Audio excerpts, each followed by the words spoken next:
19 अप्रैल का अल्टीमेटम पूरा हो जाने के बाद अब पूरे गुजरात में पुरुषोत्तम रूपाला का विरोध तेज हो गया है। गुजरात के वडोदरा शहर के लक्ष्मीपुरा गांव में भी पुरुषोत्तम रूपाला का विरोध करते हुए बैनर लगाए गए हैं।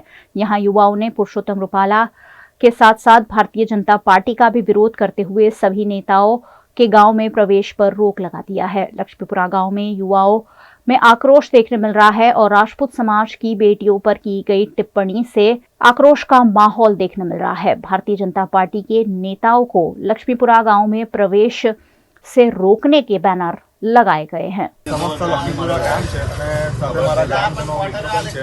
હવે વાત કરીએ તો રૂપાલાની, તો રૂપાલામાં કેવું છે કે એ જે માણસ છે, અમારી બેન દીકરીઓ છે, રાજપૂત સમાજની દીકરીઓ છે, જે અપશબ્દો બોલે છે તેથી અમે ભાજપ વિરુદ્ધ અમે વોટિંગ તો કરીશું, પણ અમે ભાજપ વિરુદ્ધ કરીશું।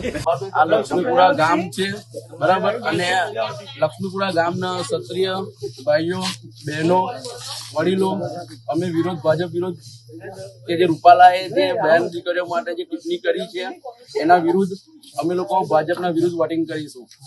એ અમારા સંકલન સમિતિના જે ક્ષત્રિય વડીલો જે કરશે એ રીતે અમે એ પ્રમાણે ચાલીશું।